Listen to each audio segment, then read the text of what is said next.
Today, we're diving into the nitty-gritty of dialogue formatting. You know, all those little punctuation marks and paragraph breaks that can make the difference between a smooth flowing conversation and a jumbled mess on the page. I know. Talking about quotation marks and commas might not sound like the most thrilling topic. But trust me, getting these technical details right is crucial if you want your dialogue to shine. After all, you don't want your readers to be yanked out of the story world because they're confused about who's saying what, right? So, by the end of this video, you'll be a dialogue formatting pro. We'll cover where to put those pesky quotation marks, how to use dialogue tags like he said and she asked to keep things clear, and when to start a new paragraph for a new speaker. We'll also talk about how to use punctuation to convey all the juicy subtext and emotion behind the words, and why consistency is key to keeping your reader engaged. Let's start with the basics. Quotation marks. In most cases, you're going to use double quotation marks to set off the actual spoken words from the rest of the text. Easy peasy, right? So, a line of dialogue might look something like this. "I can't believe it's raining again," she said, frowning at the gloomy sky. Here, we've got the spoken words enclosed in quotation marks, followed by a dialogue tag. She said, to let us know who's speaking. That little action beat at the end, frowning at the gloomy sky, is set off with a comma to give us some extra detail about the character's body language and tone. Now, let's talk about paragraphing.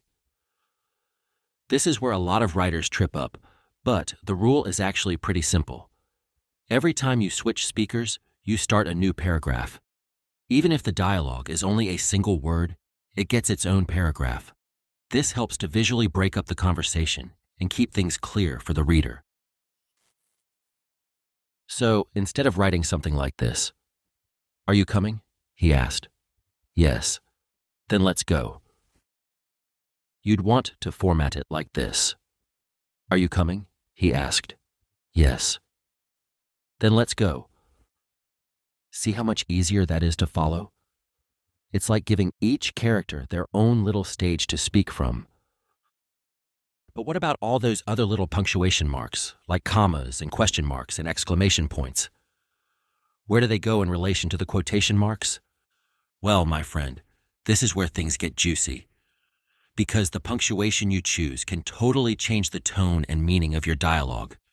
Check out the difference between these two lines. "I'm fine," she said.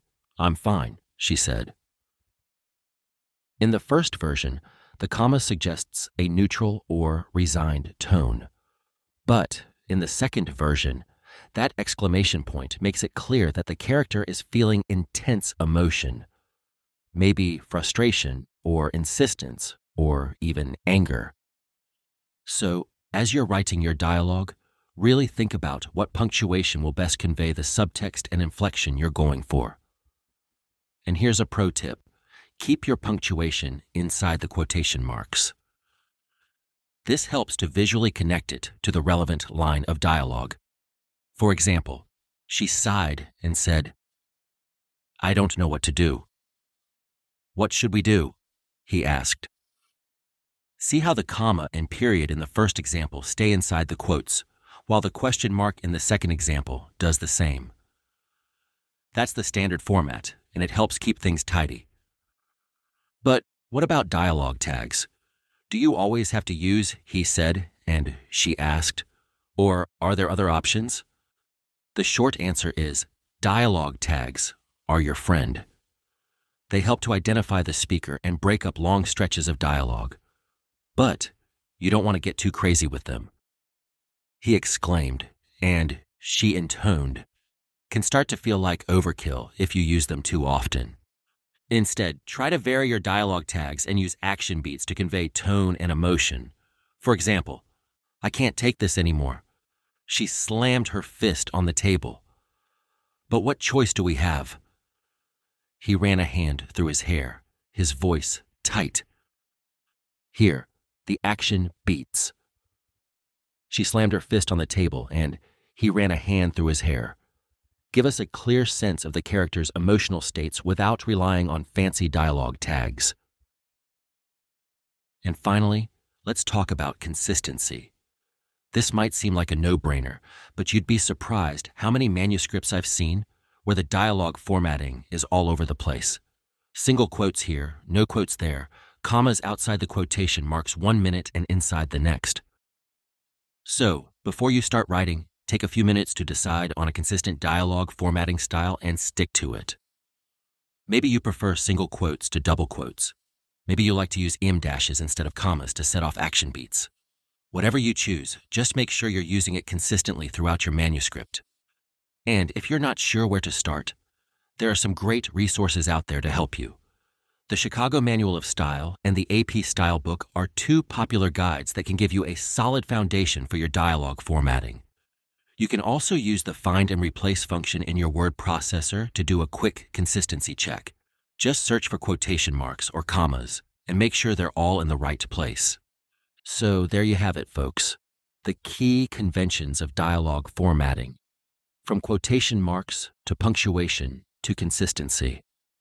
I know it might seem like a lot to keep track of, but trust me, once you get the hang of it, it'll become second nature. And the payoff is so worth it. Because when your dialogue is formatted clearly and consistently, it allows your characters' voices to shine through and immerses your reader in the story world. They can focus on the emotional beats and subtext of the conversation without getting tripped up by technical errors. So, go forth and format that dialogue like a pro.